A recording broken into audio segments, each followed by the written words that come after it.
Do you guys have any questions? No, sir. Well, we're going to finish chapter 4 today, and I'm going to have a review on Wednesday.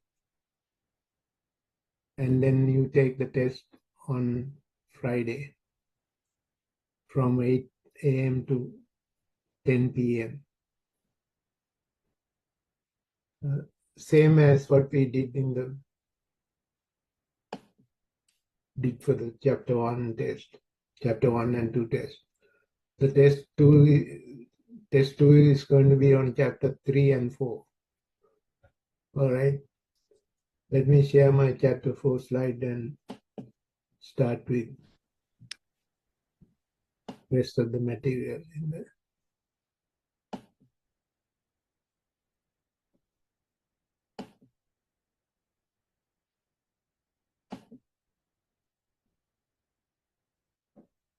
Can you see my slides? Yes. Okay, good. We've gone over some of the material most of the material in chapter 4. Now we are at the point to start on formula weight and molecular weight using stoichiometry in chemical.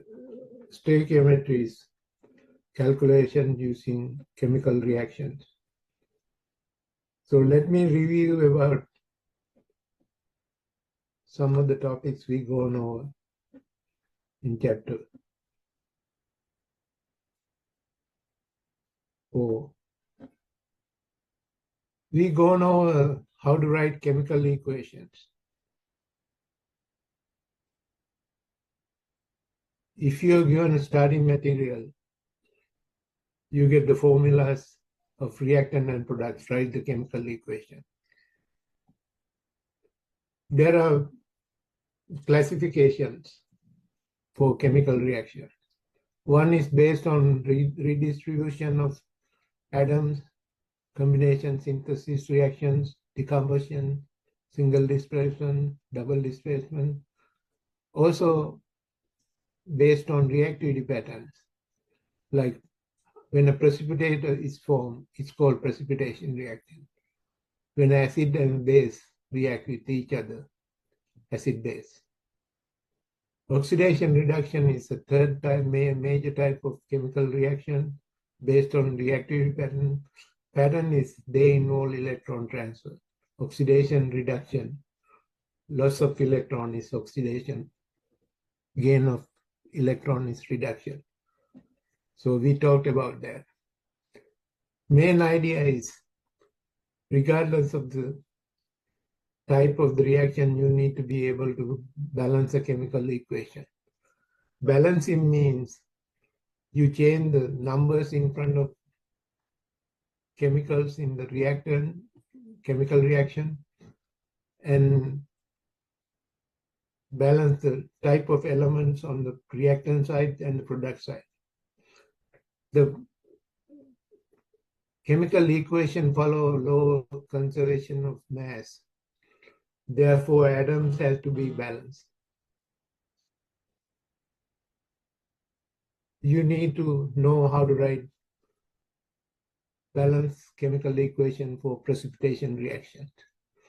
We mainly use 3 types of chemical equation to represent ionic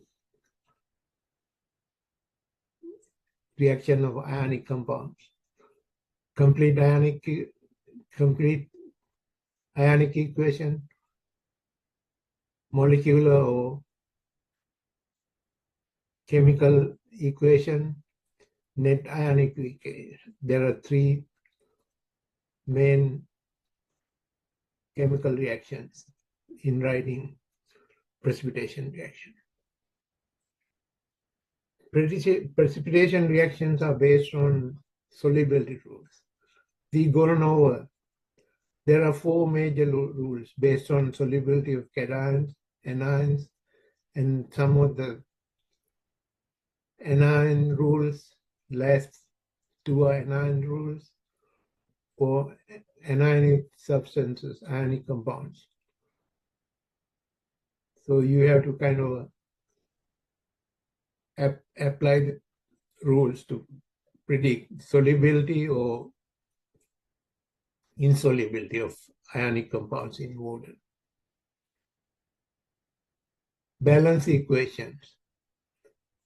Net ionic equation is the most important ions involved in the precipitation reaction. We describe reducing, reduction, oxidation, redox reactions, and you need to know how to find out oxidizing species or oxidizing agent. Oxidizing agents are species on the reactant side that got reduced. Vice versa is true for reduction reactions. We also describe how you create a voltaic cell or galvanic cell to isolate electrons and utilize electron flow to gain useful energy from electron transfer reactions. There's an anode on the left side, cathode on the right side. We normally write anode is where oxidation takes place. Cathode is where the reduction takes place. In a voltaic cell, there are two electrodes in solution of the salt that has metal ions. You connect them, two solutions, connect them with salt bridge. Salt bridge is a device that connects two solutions. So you should be able to find out, looking at a voltaic cell, which one is the cathode, which one is the anode, and the flow of the electron flow or current flow. We talked about that. There are important redox reactions which are not ionic compounds, which are not from ionic compound. Therefore, you need to use different definition of oxidation reduction because there's no clear ions involved and clear way to show electron transfer. We use oxidation is gain of electron, loss of hydrogen. Reduction is gain of loss of oxygen and gain of hydrogen. So we go on. For respiration, photosynthesis, these are important redox reactions. Combustion reactions, we use that definition. We go on over them in last few class periods. Now here's the important idea that we're going to cover today. Calculate formula masses, chemical formula. Given the chemical formula, calculate formula masses using atomic masses. You add the weights of the mass of the atoms in the chemical formula to get the formula mass. Why is that we need to get molecular formula mass? Formula mass taken in grams is what we call mole. I'm going to explain this. The mole masses of chemical substance and number of particles of atoms and ions in the certain grams of substances is based on formula mass. If you take formula mass in grams, that is a 1 mole of that formula of compound. So we use mole concept in chemical reactions. We cannot pick up separate atoms in a chemical reaction and do a reaction. What we have to do is start with grams, convert to moles. Moles are the ones that use in the stoichiometric calculation. We also going to look into calculations of percent yield, which is the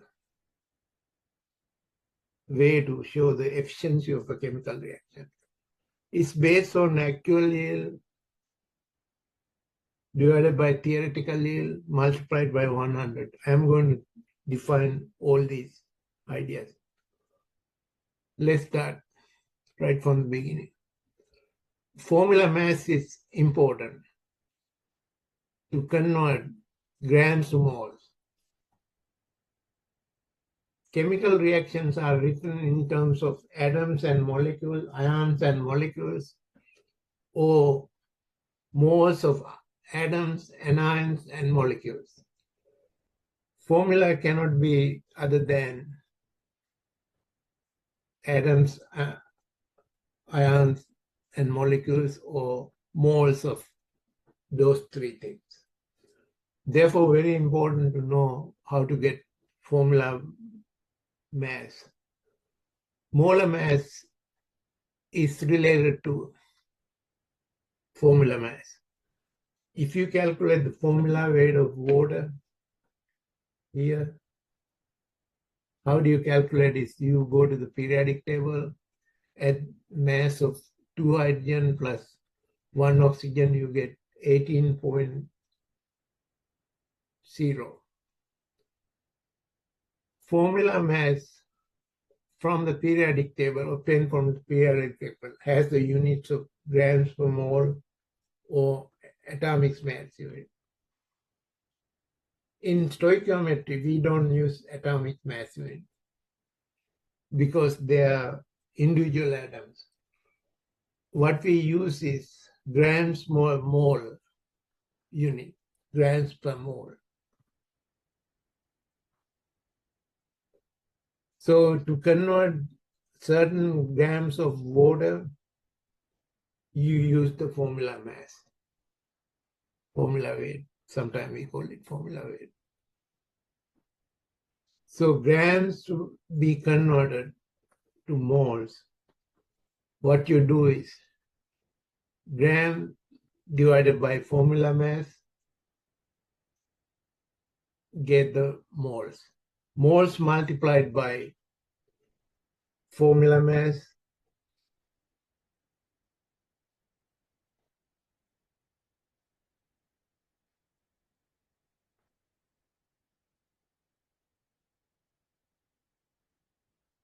moles multiplied by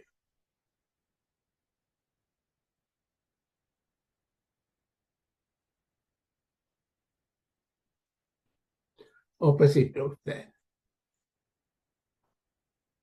Formula mass multiplied by divided by formula weight is the, you get the moles.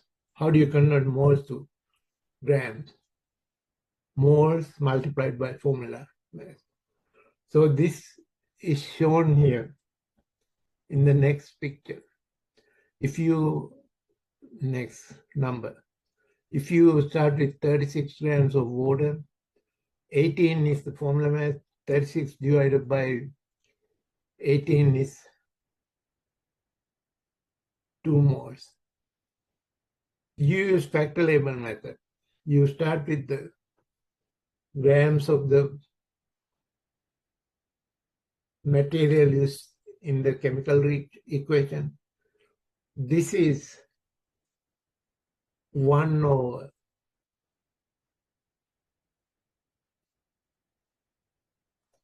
18 is in the, this is the conversion factor. Therefore, you get that. How do you convert moles to? You multiply moles as I said, you multiply by, this is the formula weight. This is pretty simple. How do you convert grams to moles? Grams of the material divided by formula mass of the substance. How do you convert moles to grams? Back to grams. Moles multiplied by formula. We use the factor label method in most of chemical calculation. Formula mass could be formula weight. For ionic compound, we call it formula weight. There's no molecular weight. For sodium chloride, how do you get the formula weight? You add, this is the mass of one sodium atom. This is the mass of chloride atom. 58.5 is the formula weight given in grams per mole. We use grams for formula weight is always grams per mole. For nickel to chloride hydrate, hexahydrate. There's a hexa. You add the number of nickel atoms here, one there. Calculate the oxygens, one chloride, two chlorides. There are two chlorides. These are oxygen atoms, 6 of them, 12 hydrogen atoms. You calculate the number of atoms in the formula. For ionic compound, molecular weight is not used. Formula weight is not. It's called molecular weight. That's water. At 2 hydrogens of water, one atom of oxygen, 2 atoms of hydrogen, mass of, you get 18. That's also given in aspirin. One of the drugs used to relieve headaches, we take aspirin. Aspirin is C9H8O4. That's the formula. 9 carbon atoms. You look at the formula and substitute 8 hydrogen atoms and 4 oxygen atoms. Well, you get 180. So therefore, first step to stoichiometry is getting formula mass or molecular mass. Formula weight is used for ionic compounds and molecular compounds. Sometimes we call formula weight for the formula. It could be ionic, molecular. For molecular compounds, molecular weight is always that for molecular compound. Sometimes formula mass, formula weight, and molecular weight is also called molar mass. Formula weight and the molecular weight gives the more mass of 1 mole of represented by the formula or molecular formula or chemical formula. Molar mass is gram weight of formula weight or molecular weight. That's also called molar mass. Let's do a few problems to calculate formula weight and molecular weights. This compound is sucrose. Sucrose is in sugar. Sugar is sucrose. Sucrose is 1 molecule of glucose, disaccharide, and fructose. 6 carbon, 2 6-carbon sugars, glucose and fructose. You look in the periodic table and get the molecular weight of the compound. Get all the atomic weight from the periodic table. When you get in atomic weights. They are also grams or more. Oxygen is 16. So you calculate 12 times mass of carbon is 12, 22 hydrogens multiplied by 1, 11 oxygens, you get 342. So getting the formula weight or molecular weight is easy. Answer to that question is this: you have to look at the periodic table and get the masses of each element in the formula and sum them up. This is barium phosphate. How do you calculate the formula weight of this is ionic compound, we call it formula weight. Molecular weights are for molecular compounds like sucrose. You get them from the periodic table. You have a periodic table given to you in the test. You can use if you're taking online. 16 grams per mole is the oxygen. You 3 times mass of, there's no 1 here, 137 is, then 2 times phosphorus. There are 2 phosphorus, 31. That's oxygen, 8 of them. There are 8 oxygen.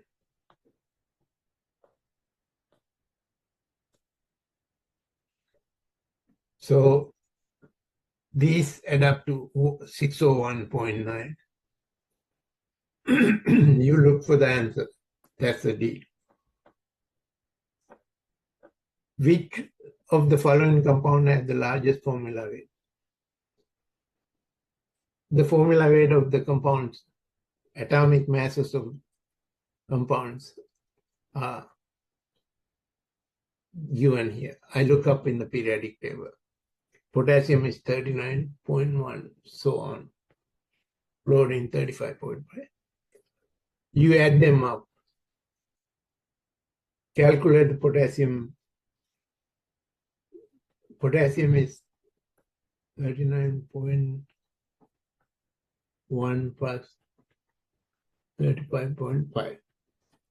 That's add up to largest mass. You do individually each one. Therefore, calculate each one and find out which one has the largest. Largest is potassium chloride. It's pretty simple how to get formula weight, molecular weight of a compound in grams per mole. As I said before, the formulas are related to atoms and molecules and ions through the mole concept. Formula masses are given in the periodic table with the units of grams per mole. Units of grams per mole. Therefore, you have to know what is a mole is. 1 mole of a substance is a number based on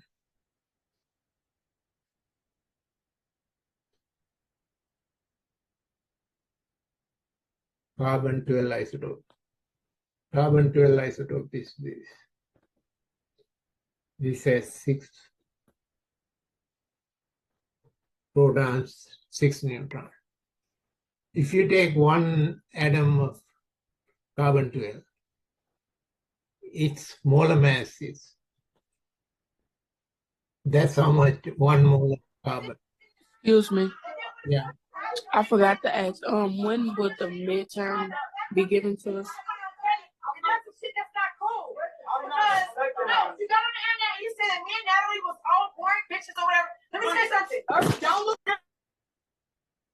Okay, to answer your question, Midterm is based on your first test. Okay, thank you. Your class average after the first test. Okay, mole concept is based on carbon-12 isotope. Carbon-12 is the standard for grams per mole. It's like a pound is the mass of a unit mass of a substance in pounds. So you compare 1 mole of carbon-12 isotope or 1 gram, which is also equal to 1 gram per mole. What is a mole? If you take iron atoms, mole of 1 mole of iron atoms, 1 mole of methane, 1 mole of sodium ions, they always have same number of units, atoms, molecules, ions. That means they all have Avogadro number of atoms, units. Avogadro number has been measured experimentally. The formula mass is mass in grams, which represent the 1 mole of that material. Accurately expressed, formula mole, 1 mole of atoms, ions, molecules has this number. This is normally rounded up to 6.022 10 to the 23. That's a huge number. When you get grams of material, any chemical formula, if you calculate the grams in the formula mass, take that many grams of that formula, that has exactly close to, very close to 6.022 10 to the 23. That's called Avogadro number. Now you need to understand Avogadro number is coming from definition of molar mass, grams per mole. How do you convert grams to moles? That's the important thing in chemical calculations or stoichiometry. For example, sodium sulfate, 53.6263 grams. How do you calculate? How many moles of formula units? How many moles of sodium ions? How many moles of sulfate ions? There are so many questions we can have. Sulfate is SO42 minus. First, you have to calculate how many moles of sodium sulfate is. How do you calculate? You get the formula mass, formula weight of sodium sulfate by adding 2 sodium masses in the periodic table with 1 sulfur, 4 oxygen. You get the formula weight of the sodium sulfate. This is the calculation. Sodium is 23. Formula mass is, formula weight is 142.1 grams per mole.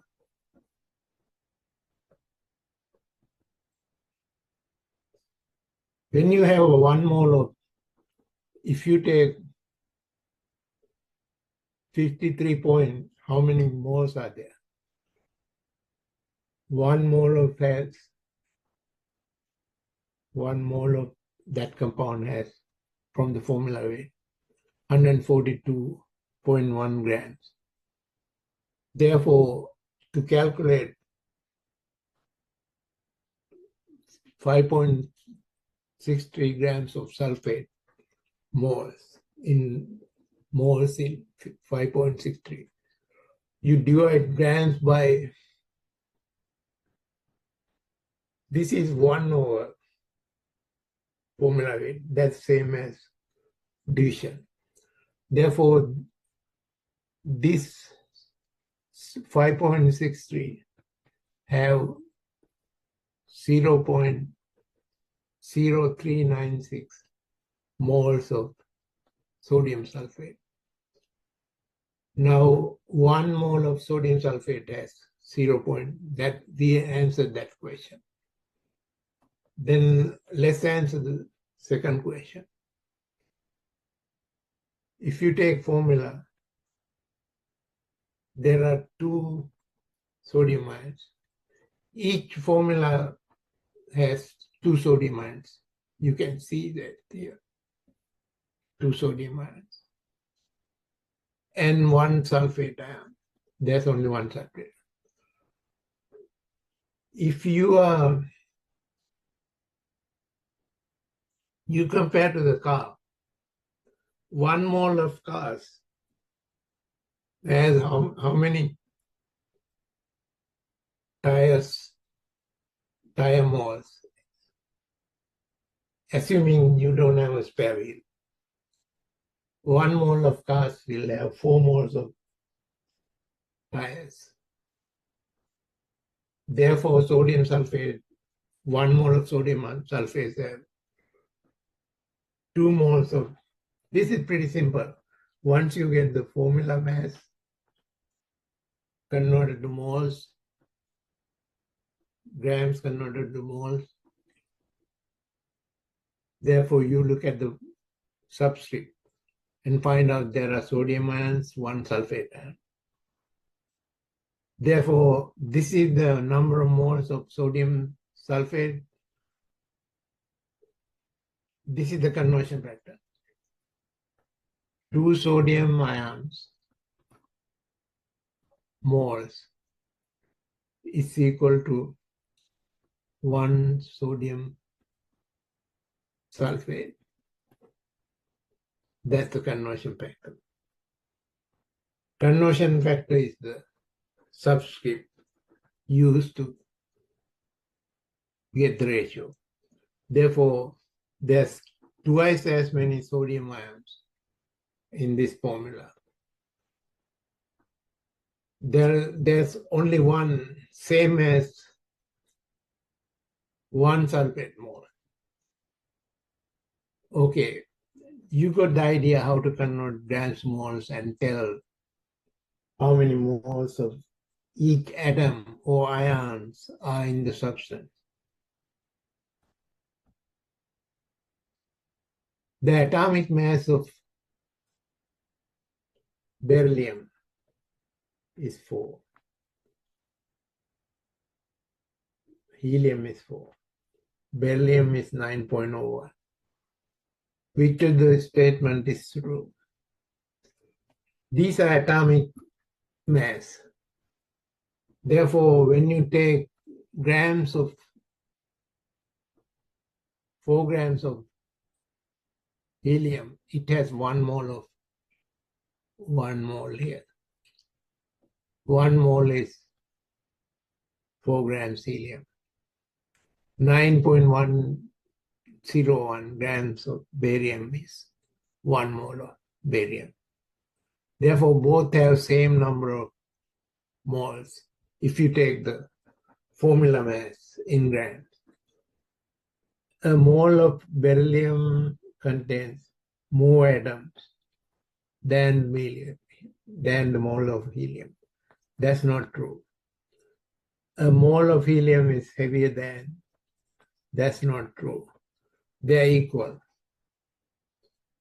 Same number of atoms as a mole of helium. Same number of atoms is true because this has 1 atom per mole. Therefore, both contain same number of moles as well as atoms. More than one correct response. Answer should be C. Do you see that if you take the formula mass of an atom or molecule taken in grams, that's the mole of that material. If you take 4 grams of helium and 9.01 grams of beryllium, they contain the same number of moles and same number of atoms. Same number of moles is same number of atoms. C, the correct answer. 1 mole of sulfuric acid, H2SO4, contains, look at this, 1 mole of whole thing contains 2 moles of hydrogen. There are 2 here. 1 mole of sulfur, that's true. You look at the formula. 7 moles of atoms. There are 2 hydrogens, 1 sulfur, 4 oxygens. Therefore, that's true also. There are, when you add a total number of atoms, 2 hydrogen atoms, 1 sulfur, 4 oxygen. There are 7 moles of atoms. Therefore, answer should be this. All are correct. More than one correct response. D is the correct answer. A mole of a chemical substance represents mass of substance that will combine with 12 grams of carbon. No. 12 was used, isotopic mass is used as a standard mass for mole, but we don't use carbon 12. Carbon is mixture of isotope. Therefore, this is not true. Mass of the substance that will combine it, that's not true either.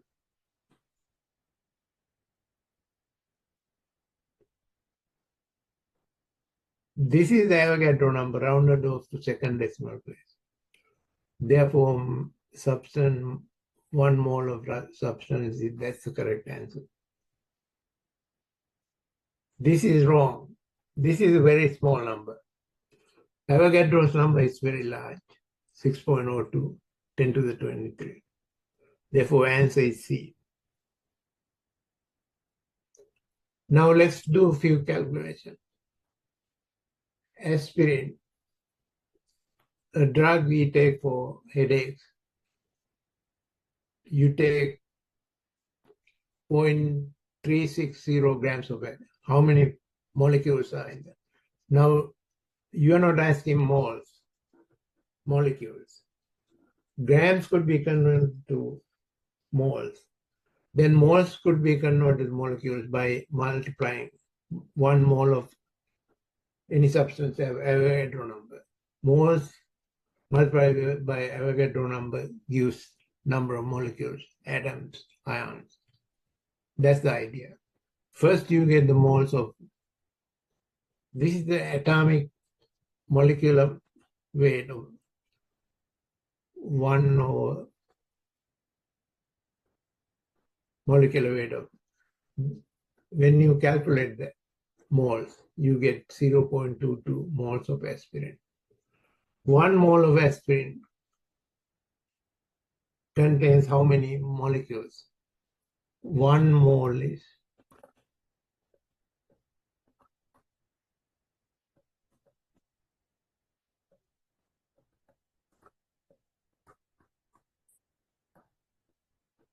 23. Therefore, you have to multiply this with Avogadro number.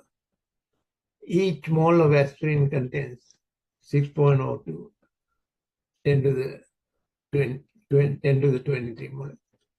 So you use the factor label. That's the moles calculated here, multiplied by, in a 1 mole, you get 6.02. Therefore, you have that many aspirin molecules. Now, this is important idea. You can get moles from the grams divided by molar mass or molecular weight. You get the moles.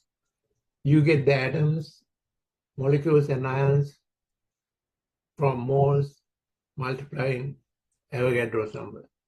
This is typical way of doing it.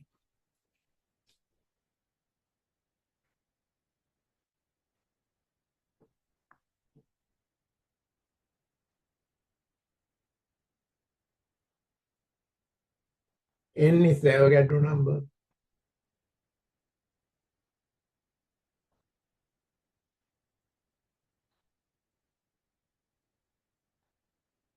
Molecules, or atoms, or ions.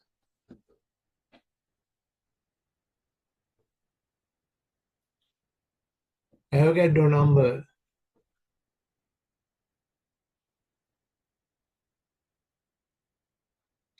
for argon, 40. Avogadro number of argon. Argon is, you go to the periodic table, atomic mass is 40 grams per mole. Therefore, Avogadro number of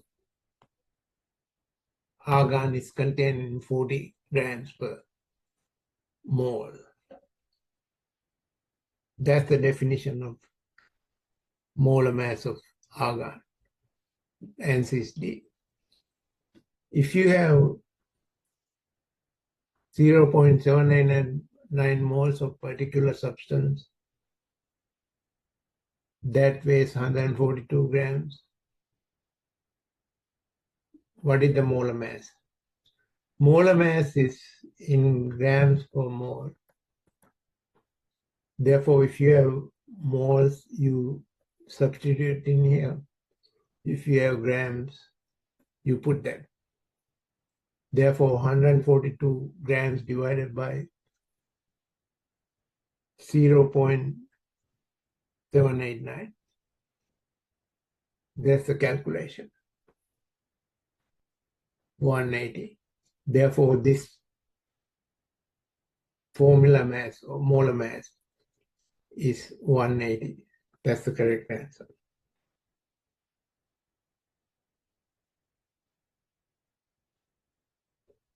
Oh, I am sorry. This is the only correct answer. Why?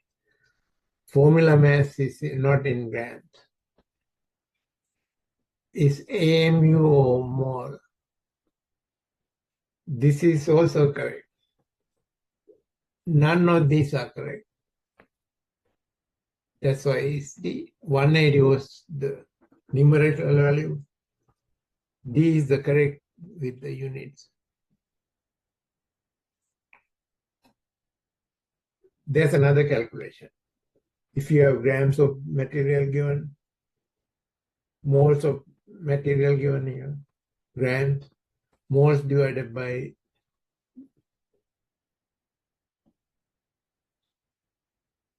that means 1.117 divided by 21.9 is the molar mass. 29.117, 187 grams per mole, OAM. So what is the answer? Answer is B, not 187, because one is in grams. Formula mass, molar mass is, molecular mass is in grams per mole. Therefore, correct answer is B. If you have that many grams of water, 1.50, 10 to the 3, if a person drinks that many grams of water per day, how many moles are this? Molar mass of oxygen we calculate, water is 18.0. Therefore, grams divided by 18 point is the moles. if you divide that by 18, you get 83.3 moles. 83.3 is this. C is the correct answer. A serving of a particular fruit dessert contains sugar, that's sucrose. If all sugar is sucrose, normally is, how many molecules are sugar present in the serving? Now, we talked about this in previous slide. Moles, grams converted to moles. How do you get the molecules? Multiplied by Avogadro number. So this is the moles of sugar. How do you get that? 20 divided by formula weight of sugar, sucrose, is this. So multiplied by Avogadro number, you get this number. That's the correct answer. Now you've gone over formula mass, using formula mass, how to convert grams to moles. If you know the number of moles, you can also calculate number of atoms of number of moles of atoms, molecules, ions in the formula.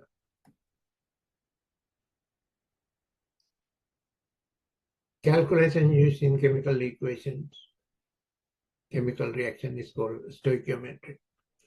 That's the special name for chemical calculation using chemical reaction. Now, here's the next step. If you have a reaction, there's A going to B. There's a stoichiometric coefficient here. It's 1. You don't write ones. If it's other than 1, we write. 1 atom of A produces 1 atom of B. Or this is 1 atom producing 1 atom of B. Or 1 mole of B, 1 mole of A. Chemical equations are written in atoms, molecules, or ions, or 1 mole of atoms, 1 mole of molecules or ions. So we normally use moles. Chemical reactions are done in the lab using grams of material. To do a calculation, how many A is produced by how many, given the grams of A, how many grams of B is produced. First, you have to calculate moles of A by dividing grams with formula weight. Then use the mole conversion factor, 1 to 1. In this reaction, 1 mole of A produces 1 mole of B. So then take the moles of B and multiply it by the formula mass, you get the grams of B. You are normally asked to convert grams to moles of reactant, then change it to products, and then change back into grams of the product. That's a typical calculation. So here, grams divided by formula weight, using the conversion factor, 1 mole of A is equal to 1 mole of B. That's the conversion factor using stoichiometric coefficients right here. Then moles of B converted to moles of grams of B by multiplying with formula mass, molar mass of B. That's a typical calculation, stoichiometric calculation. Excuse me, sir. Yeah. May you please explain conversion factors again? Please. Okay, equation has numbers here.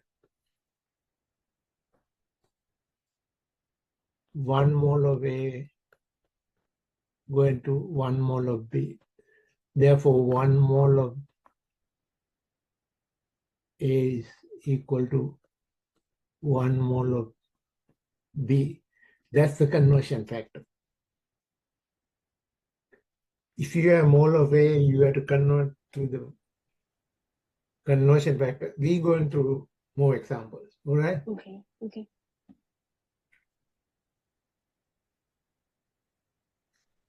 Let's do a problem. How many grams of nitrogen, N2, are required to produce 7.50 grams of ammonia, given the equation? This equation should be balanced. It is balanced. Question is, how many grams of nitrogen? 7.5 grams of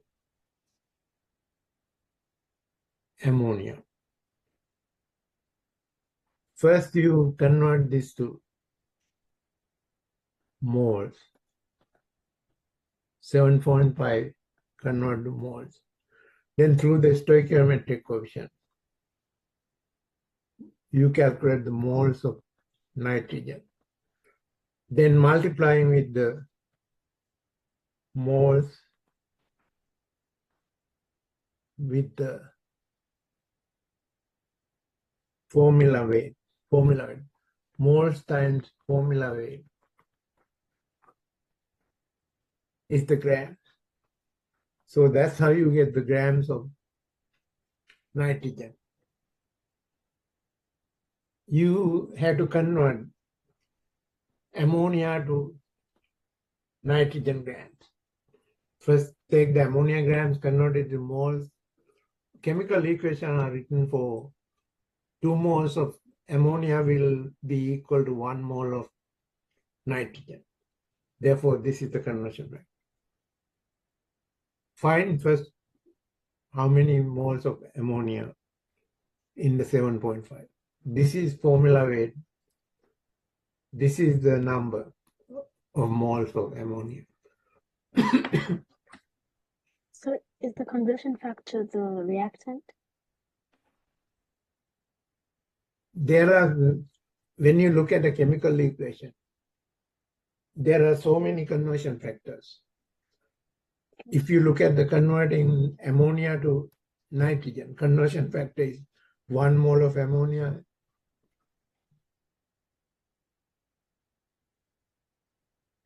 I haven't converted the moles yet, okay?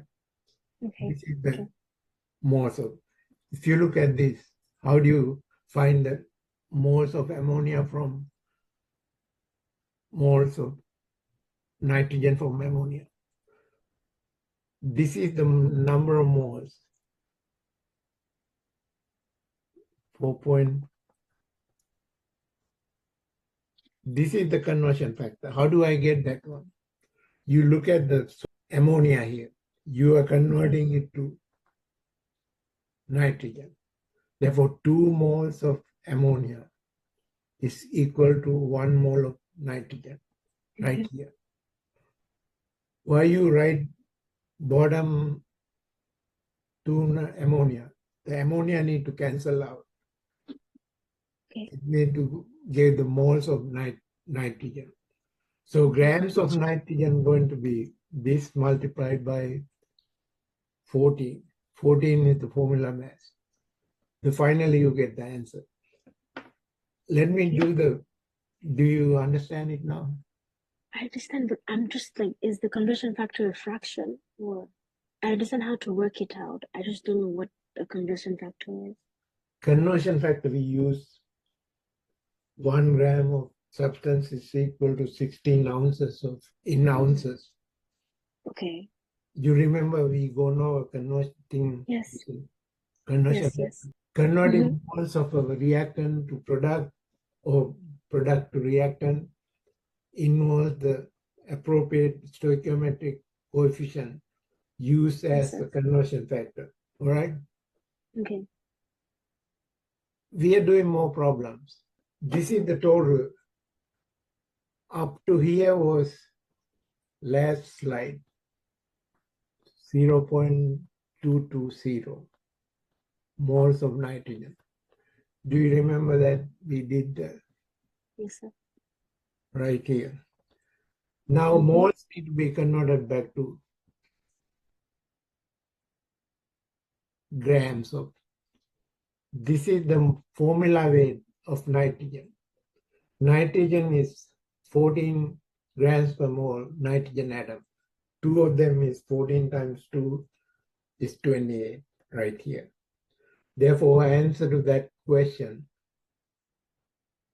7.50 grams of ammonia, you get 16.18 grams of nitrogen. All right? If you have this reaction has to be balanced.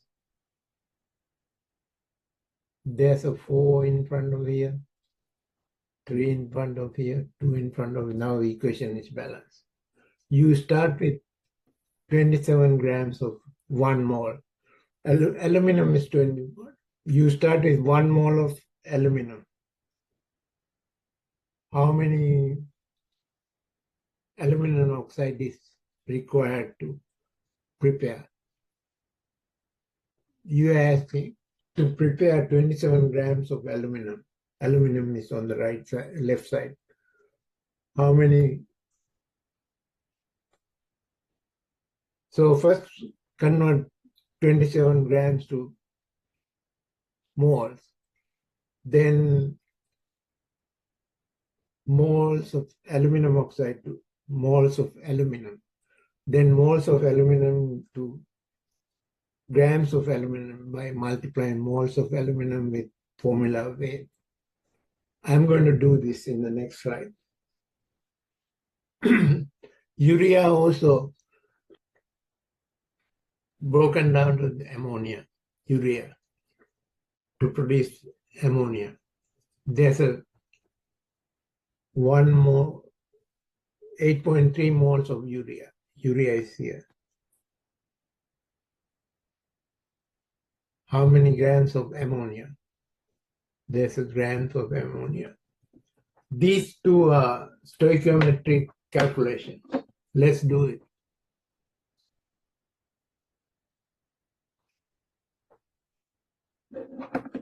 You start with 27 grams aluminum oxide. This was the question, right? Therefore, you convert 27 to moles of aluminum. This is the conversion factor of aluminum to aluminum oxide. This is the formula mass of aluminum oxide. You get 1 or 2. Therefore, answer to that question is 1 or 2 grams. Do you have a question about it now? No, sir. Thank you. You start with aluminum. 1 mole of aluminum. How many aluminum oxide is required to produce? Therefore, back calculation from alumina to aluminum oxide is 1 or 2. In this reaction, if you use moles of ammonia, 8.3. First, you calculate the mole and use 1 to 2 conversion factor here to convert moles of urea to moles of ammonia. Then back to ammonia grams. by multiplying with molar mass of ammonium.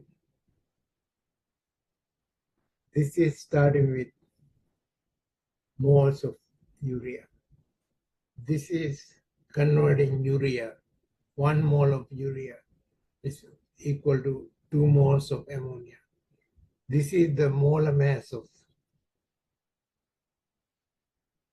ammonia, therefore 28 grams of ammonia. Is it clear now? When you're doing a stoichiometric calculation, you convert it to moles, then use the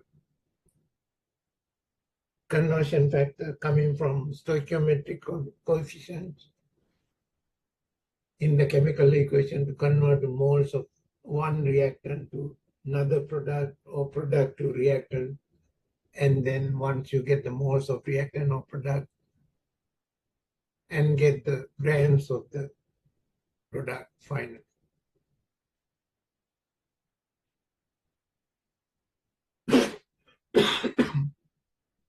Excuse me. For the reaction, let's do a few more calculations. You start with U has numerical value of carbon dioxide mole produced when 9 moles of water are produced. You are asking when water is produced, 9 moles, how many carbon dioxide is produced? You have to convert this to this now. Therefore, we have to get the conversion factor.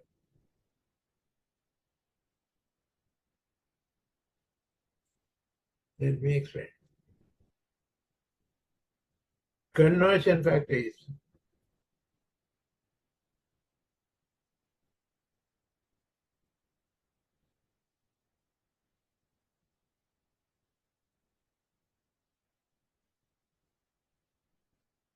six moles of water.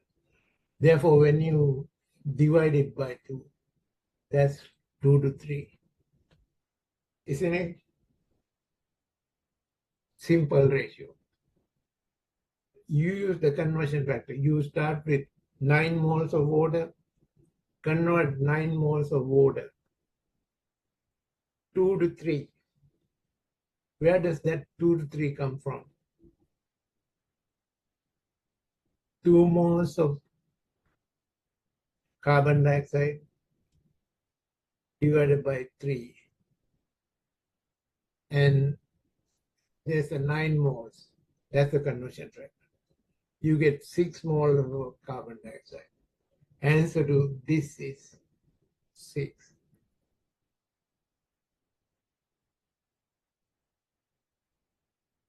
If you have an equation like similar equation, same equation, balance equation, correct numerical value of molecules of carbon dioxide that react with 2 molecules of. Now remember, chemical equations are written in moles or molecules, or atoms or ions. Therefore, correct numerical value, how many oxygen molecules will react with 2 molecules, see, is 7. You say 2 molecules of ethane, C2H6, react with 7 molecules of oxygen. It could be moles of 2 moles of ethane with 7 moles of either chemical equation is correct for moles or molecules, atoms, ions. Answer is B.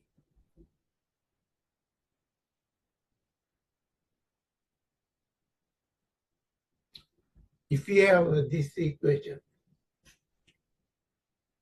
I cannot see it here.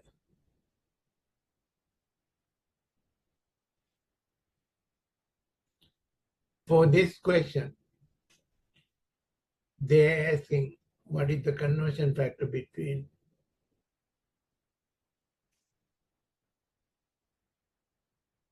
which of the following conversion factors is not consistent with the chemical reaction. If you look at the chemical reaction, conversion factors are 5, 6, 5 oxygen, 6 water. That is correct. 4 NO, 4 ammonia. That's correct. 4 moles of ammonia with 5 moles. That's 6. Therefore, this is incorrect, not consistent. 4 moles of NO. That's 4 moles. That's the conversion factors. 5 moles of oxygen. That's correct.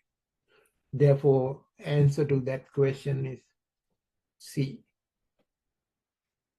If you have octane, which is one of the principal component of gasoline. Gasoline has octane number. How many moles of carbon dioxide are produced during combustion of 3 moles of octane? So how many moles of carbon dioxide?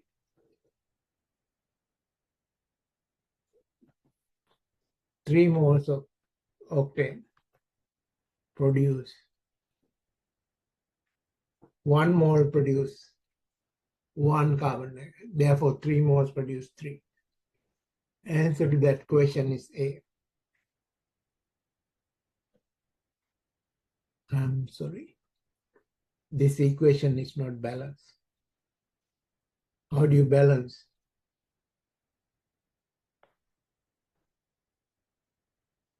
Balance the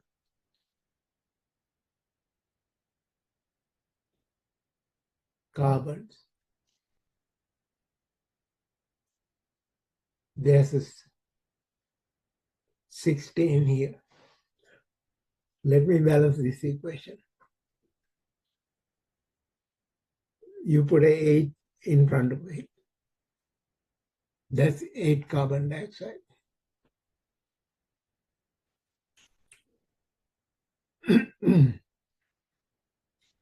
Therefore,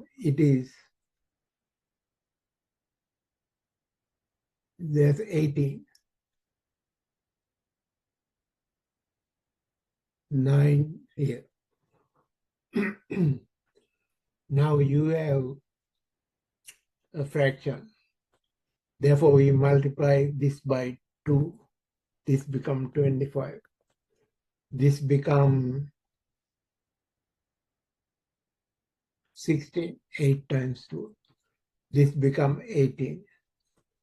That's the balance equation.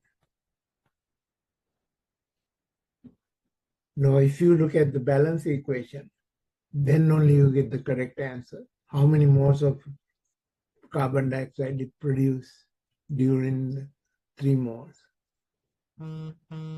This is 1 to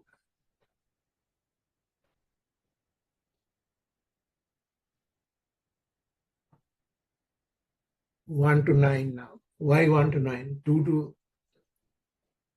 I'm sorry, carbon dioxide. 1 to 8. Therefore, 3 moles will produce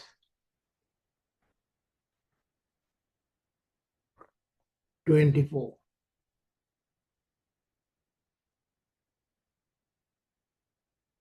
8 times 3 is 24.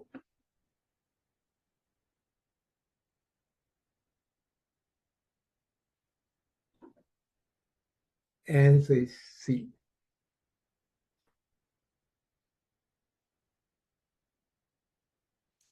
Correct numerical value of carbon dioxide produced when 9 moles of water are produced. This is balance equation. You have to check the balance. In the previous problem, I didn't do the balance. 9 moles of water produced.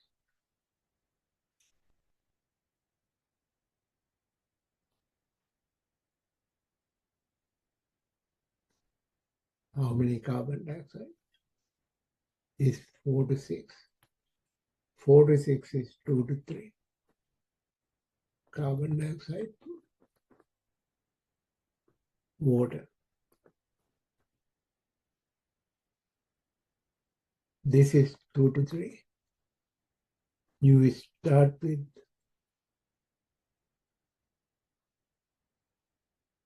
9 moles here. You get 6 moles. Answer is 6 moles.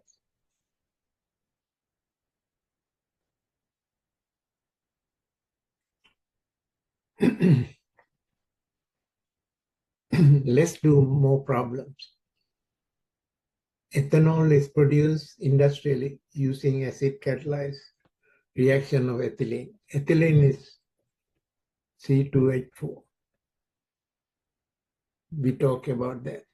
Ethylene. Ethylene with water produce ethanol. That's one of the ways to produce alcohol. How many grams of ethanol can be produced from 7.25 moles of ethylene? How many grams? So you have to get this convert ethylene to moles of ethanol.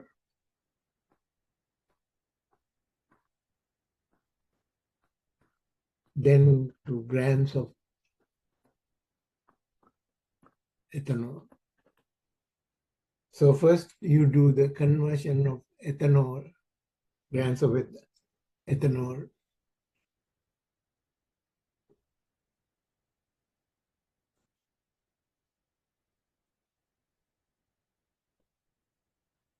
You start with 1 mole of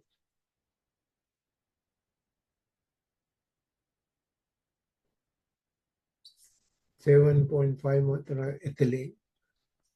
Conversion factor is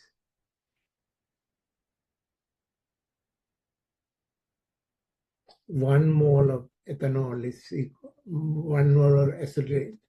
This is 1 to 1. Therefore, same number of moles. That's 7.24. This is 1 to 1. Therefore, answer is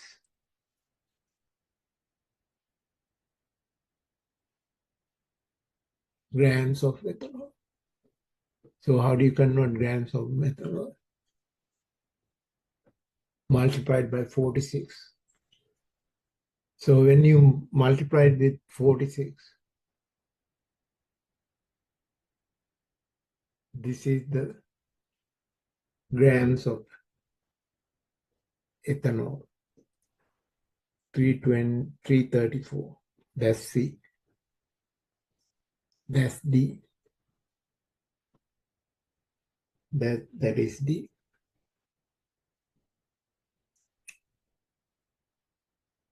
Now we want to talk about another aspect of chemical reaction, which is limiting reactor or reagent. When you are using a chemical reaction,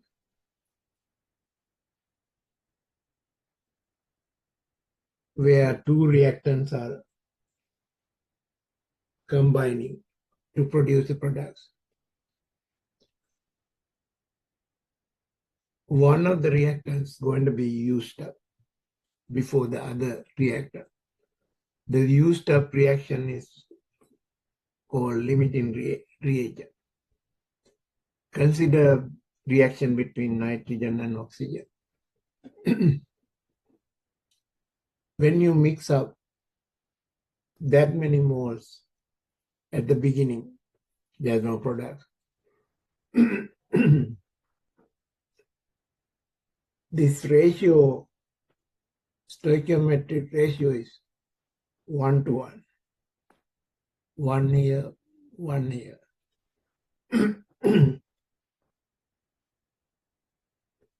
After the reaction, there's limited amount of oxygen. Therefore, it's used up. If you have 1 to 1, it reacts with one of these. That's 1 gone. It becomes 4. 1 you had reacted, that's 0. When you look at the products, you use the limiting reactant, which is that 1 to 2. That's how you got 2 here. If you use 4, then you get 8. When you are calculating the moles of a reaction where more than one reactant is involved, you always run into the problem. We didn't talk about it in previous reactions. One of the reactants is in excess. Therefore, there's always clear limiting reactant. But in this case, nitrogen and oxygen, you have to compare the stoichiometric ratio to the moles of reactants before the reaction and after the reaction. Normally, limiting reactant is the one used up first in the chemical reaction that is used up in stoichiometric calculation. In this experiment, 1 mole of oxygen react with 1 mole of, that's 1 to 1.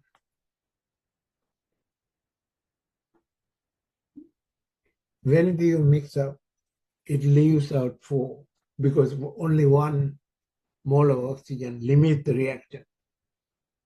Reactant go on to only 2 moles of NO, the product. Oxygen is used up first. It is the limiting reagent. Sometimes we call it reactant.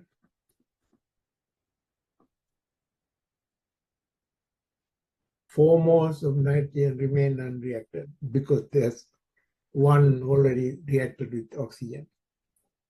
Oxygen is the limiting reactant. 1 remain unreacted is the excess reagent. Limiting reagents are in problems. Let's do some practice. 12 grams of carbon mixed with 64 grams of oxygen. Following reaction takes place. Carbon reacts with oxygen, produce carbon dioxide. Reaction is balanced. Complete the following table, which is the limiting reactant. 12 grams of react with 64 grams of, this is the values. This divided by formula mass of carbon, get 1 mole. This divided by formula mass of oxygen, which is 16, you get. That's the mole before the reaction, mole ratio. This is 1 to 1. Produce 1 carbon dioxide. This is the stoichiometric coefficient. Limiting reactant in this case is this Y, which is present in lowest amount according to the stoichiometric ratio, 1 to 1. This is 1 to 2. Therefore, this is the limiting reactant. Therefore, limiting reactant is used to calculate the moles of product. There's 1 get converted to 1, that's 1 mole. Formula mass of carbon dioxide is 44 grams per mole. Therefore, moles multiplied by 44, you get 44 grams. So that's how you calculate when you have 2 reactants which are together. You have to figure out which one is present in excess. The one present in limited amount is called limiting reagent. Let's look at this diagram.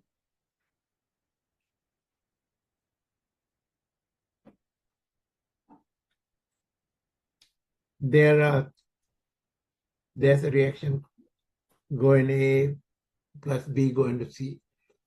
A is the large gray circles. There are 5 of them.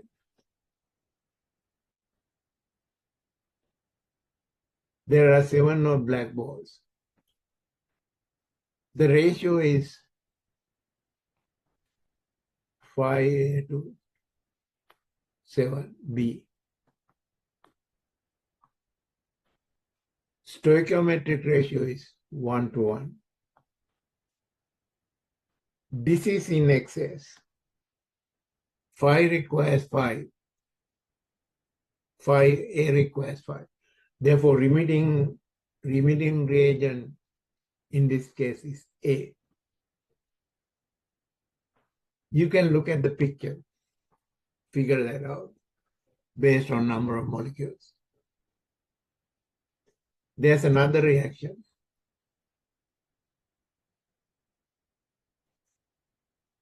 Large white circles, there are 8 of them. Ratio is 8 to 6.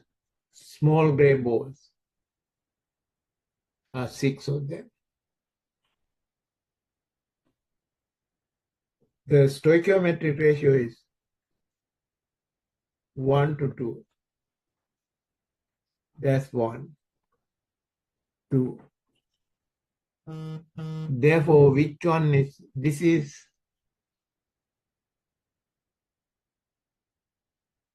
4 to 3, 1 to 2.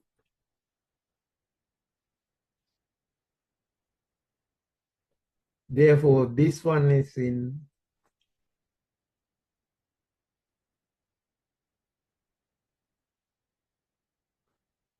excess. The gray circles are unlimited.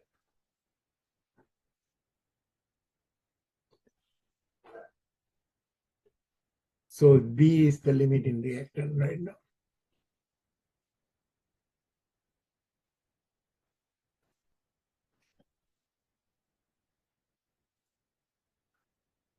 If you start with another reaction, nitrogen, oxygen, that's the stoichiometric ratio.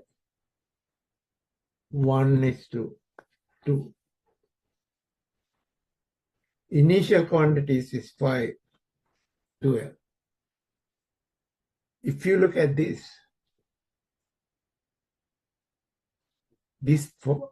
5 requires 2. There are 12. Therefore, N is the limiting reactant. That's used up first.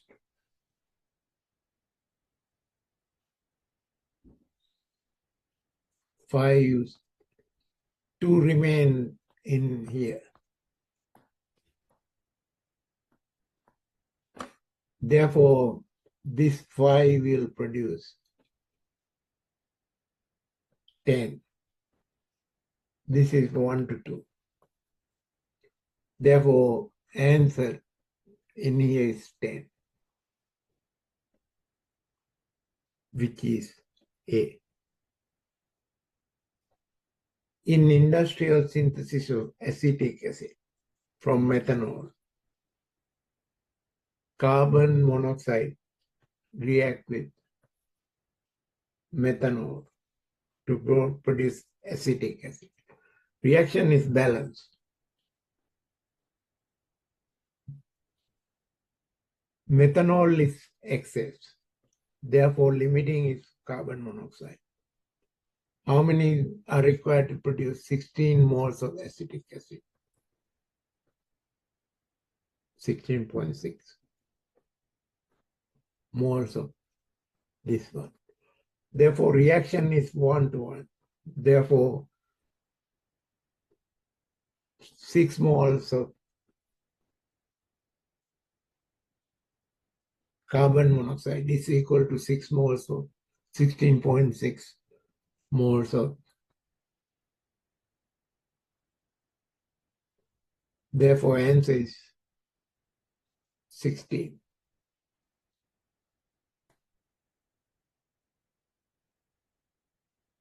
The next topic is about the percent yield.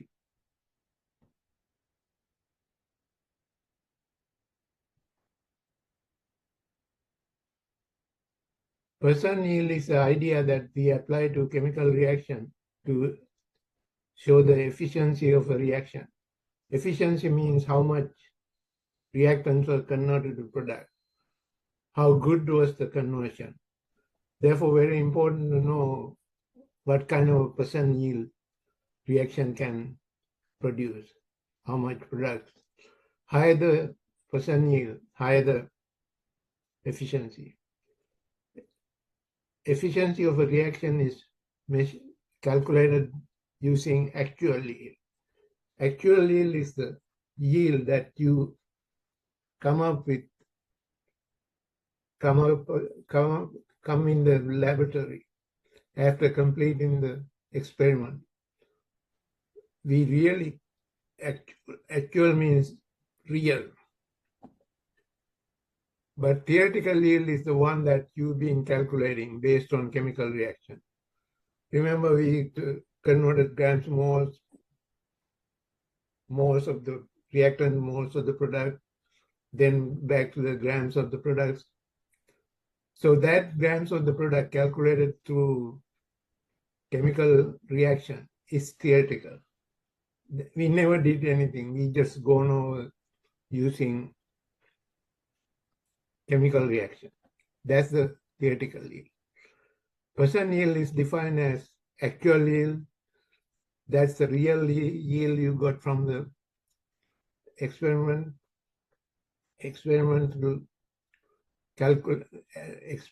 determined quantity of the product, whatever the compound you are looking at.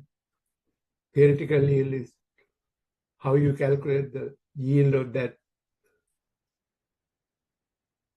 product based on chemical equation and stoichiometry.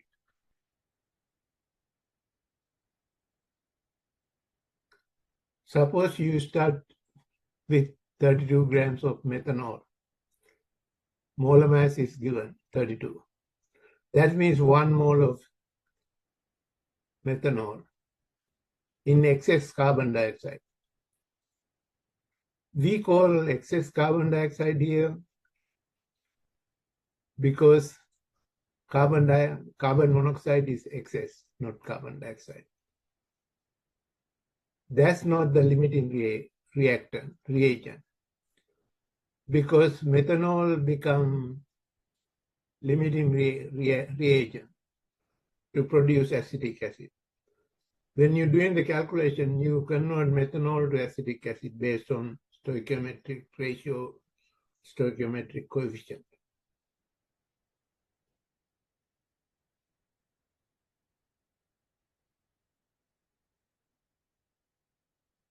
To complete the table, before the reaction, 32 grams of methanol. There's no acetic acid. The question itself said CO is excess.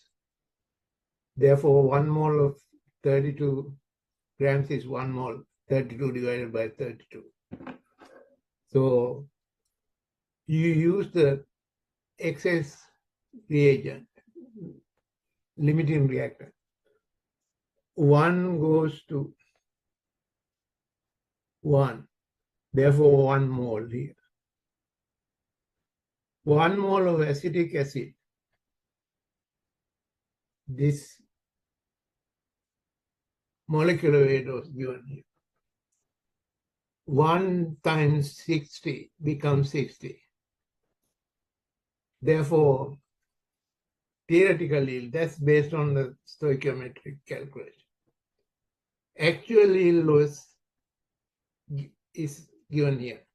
You cannot find actual yield in this sentence. Therefore, you would divide 55 actual yield by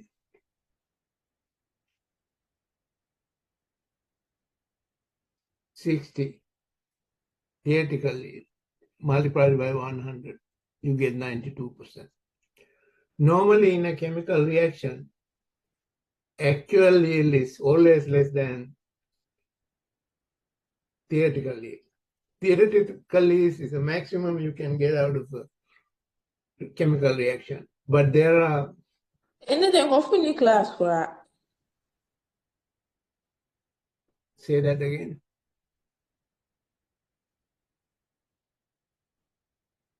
Do you have a question? No, sir. Sorry, it was a mistake. Okay.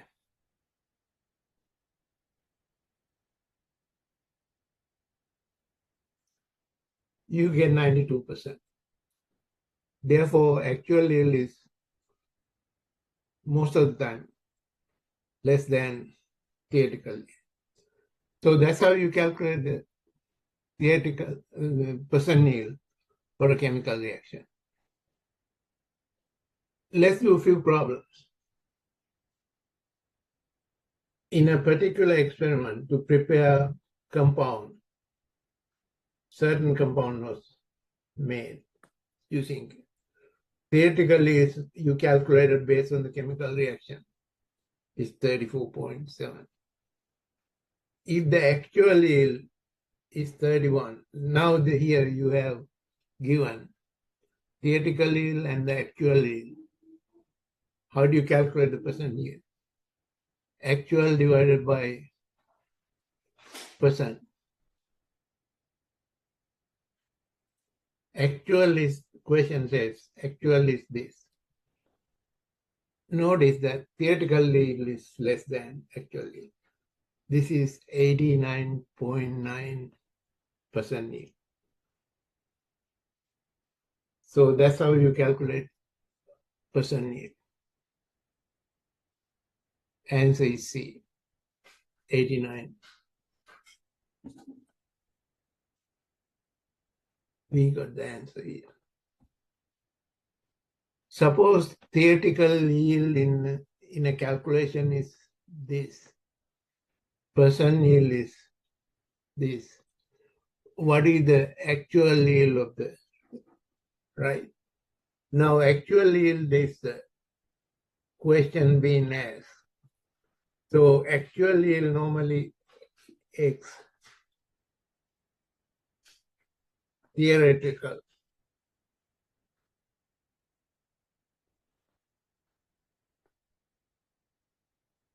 Multiplied by 100. If the percent yield. Percent yield is 75%, 0.5. Therefore, X is equal to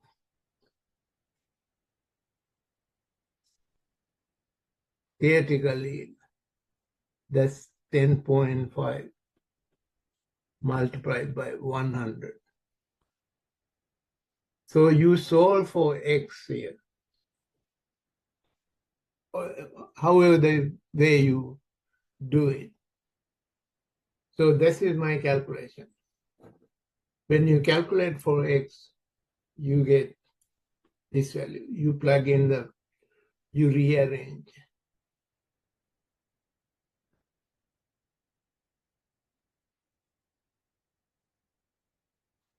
$75.5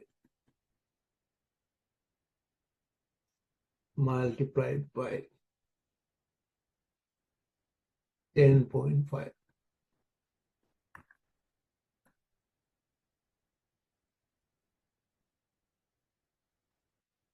$10.5 here divided by 100. That's what we got. 7.93. Answer is in grams. Normally yields are in grams. Answer is B. Diethyl ether can be made from the following reaction using ethanol.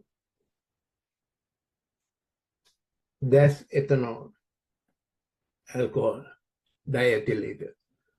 You produce diethyl ether and water.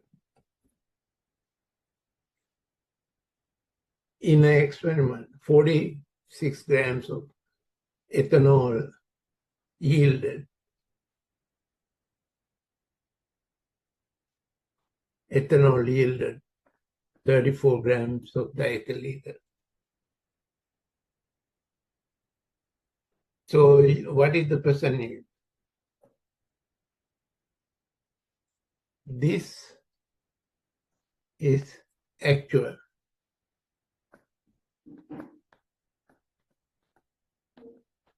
Because that came from an experiment. Now you have to calculate through the equation how many grams of diethyl ether are stoichiometrically produced. So this is how you do it. 34.7 is already there. You do a stoichiometric calculation like this grams to moles converted to moles of products to grams of products. The molar ratio 46 happened to be the same as formula. Therefore, 1 mole of ethanol is there. Ratio between ethanol and diethyl ether is 1 to 2. So this is a conversion factor. When you use this conversion factor and get the moles of diethyl ether and multiply it by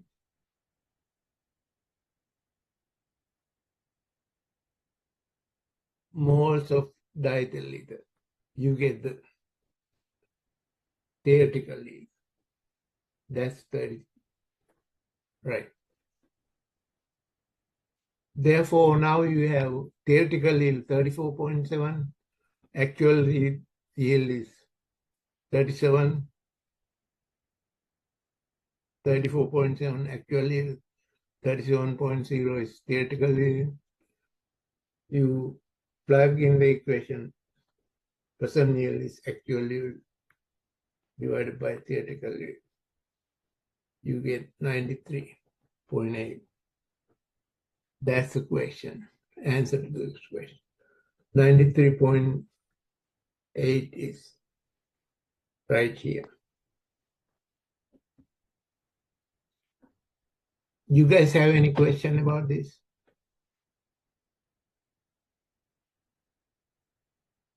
You break down into steps. First, you found the actual yield is available or theoretical yield available. Actual yield must be given to you. You cannot calculate it. Therefore, most of the time, grams of the reactants given, then you have to do a stoichiometric calculation. Now, the last section on chapter 4 is heat energy. Heat energy is kinetic energy. We talked about this in chapter 1. Heat is one of the forms of energy. Heat transfer depends on temperature of the objects in contact. If you bring two objects with different temperatures, they transfer heat from hot object to higher temperature to lower temperature and become until the temperature become equal is called thermal equilibrium is reached. Heat always flow from the hotter object to the cool object. Amount of heat that can be held in a particular compound is measured in calories, called specific heat. Heat is measured in calories. Calorie is defined as the heat required to increase the temperature of 1 gram of liquid water by 1 degree Celsius. In the SI units, joules is the units of heat. 1 calorie is roughly about 4 joules. 1.1 calorie is equal to 4.184, roughly about. The specific heat I talked about, each substance absorbs different amount of heat to increase the temperature by 1 degree Celsius. Specific heat of a substance is defined as amount of heat necessary to raise the temperature of 1 gram of a substance by 1 degree Celsius. If you look at this table, there are different forms of substances. Water, ice is a different phase of water. These are 3 phases of water. Notice they have difference. Water has 1 degree Celsius, calorie, 1 degree calorie per Celsius per gram, had the highest. These are lower than water. One thing important about water is having highest. If you look at all the specific heat in this column and in rest of the column in the left side, water has the highest specific heat. Even metal don't have higher. Metal is copper here. That has. Metal seems to be harder. That's because metal transfer heat quickly, not because it has heat content. Water is a poor transfer than metal for transfer heat. Metals transfer heat quickly, therefore you feel if you get using a hot heat rod, you get put in your skin, it will feel very bad. So different types of material have different specific heat. Heat absorbed or released could be calculated from specific heat and the grams of the substance and the temperature difference. Amount of heat absorbed or released by a certain object is equal to specific heat, that's 1 gram of material by 1 degree Celsius, and the change in the temperature. The specific heat is abbreviated as SH. M is the grams of mass, gram in mass. Temperature is T2 is the final temperature. We normally use final temperature minus initial temperature, T1. For example, how many calories are required to heat 352 grams of water? You look in this equation, grams are here. Specific heat of water is 1. Now, this is T2, final temperature. Finally, you got T2. That's T1. So you plug in these values, 1.0 specific heat of water, you get, this is heat is added. Therefore, positive heat is endothermic. When heat is absorbed by a substance called endothermic. In this case, water is heated up to a higher temperature. Therefore, it absorbs. That's how you calculate heat, absorb or release by a specific certain substance. Let's do a problem. Iron block, 900 grams. Initially, that's T1. That's M. That's the heat. What is the temperature of the iron block?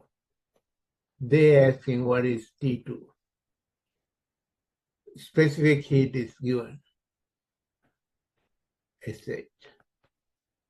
You plug in the equation. That's heat, 500. Specific heat. That's the gram. T2, T1 is 5 degrees. T1, T2 is the question. You solve for T2, it becomes 55. So answer is C. We are talking about energy transfer, heat transfer. That's why we're talking about these problems. The temperature of an unknown substance weighing 500 grams rises by 30 degrees Celsius. 30 degrees. Rises 30 degrees Celsius means T2 minus T1 is given directly.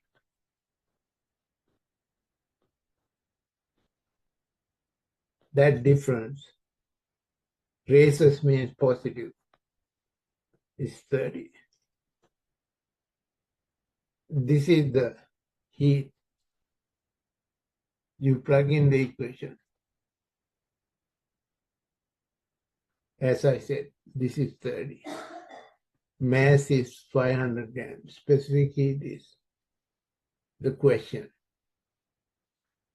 So you solve for the equation for specific heat. It becomes that. That's the answer choice given in B. This is pretty simple. We gone over that in chapter 1. So you identify 100. How do you get 100? Raised by 100. That's the T1, T2 minus T1 is also called delta T. Raise is a positive delta T. Decrease is a negative. So when you calculate, you get the answer 8.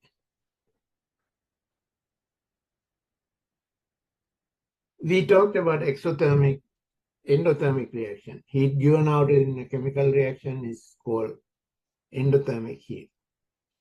Heat absorbed by a chemical reaction during a chemical reaction is called endothermic, going in. Exothermic is when heat is released. When you burn fuel, heat is produced. It's like a waterfall. Kinetic energy of the substance is higher. It's released as heat. Heat is kinetic energy, just like a waterfall. When you fall down, energy is released. When you burn CH4, that's natural gas, it goes to, that's an oxidation reaction, redox reaction. We talked about it. Combustion is the combustion release heat.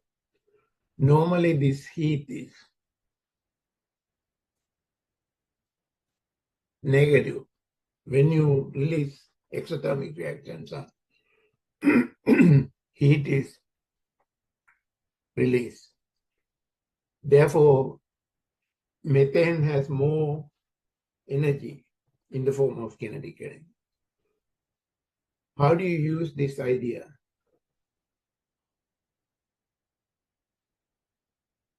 Methane releases per each mole of methane 802.30 kilojoules of heat energy.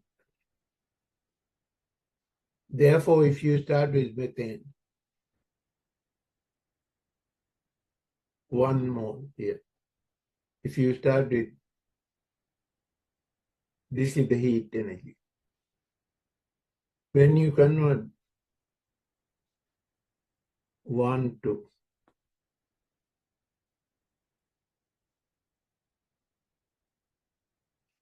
16 grams of methane is 1 mole, you get always 50.1 grams kilojoules per gram. That's how you calculate. This is heat release. If you look at the energy conversion, methane went to carbon dioxide, there's a fall of energy for 1 mole. If an endothermic reaction takes place, it goes other way around, bottom to top.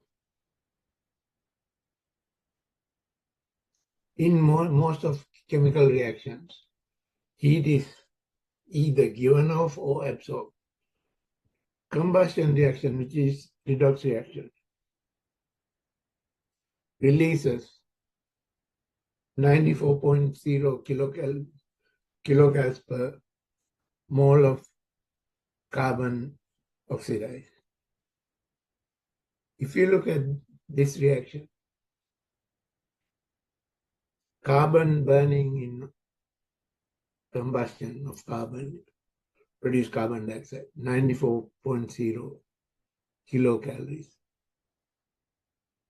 per mole of carbon is produced. When you produce carbon monoxide,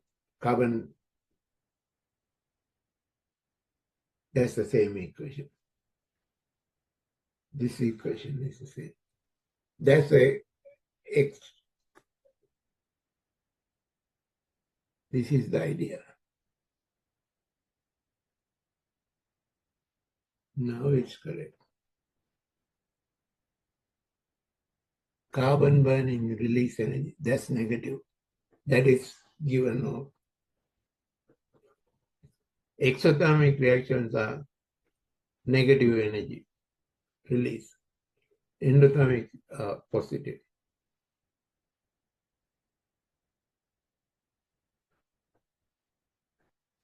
Now, this is the final thing that we need to know. Given a chemical reaction and the heat release in the chemical reaction, first you have to balance the equation. 1 here. I already balanced it. 2 here.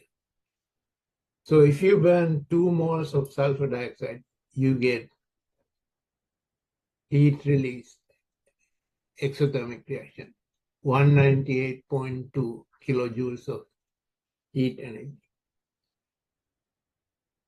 Same amount, 1 mole of oxygen with 2 moles of sulfur dioxide, you get the same amount. When 2 moles of sulfur dioxide is produced, you get the same. Therefore, you can convert, if you're given this, how much heat is produced. You start with the grams, convert that to moles. That's division by formula rate, grams divided by. Now, just like the conversion factor in between these two, heat is related to conversion factor. 2 moles of, right here, 2 moles of sulfur dioxide is equal to negative. Therefore,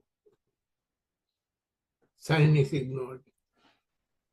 Exothermic means this shows it's exothermic, given out. Therefore,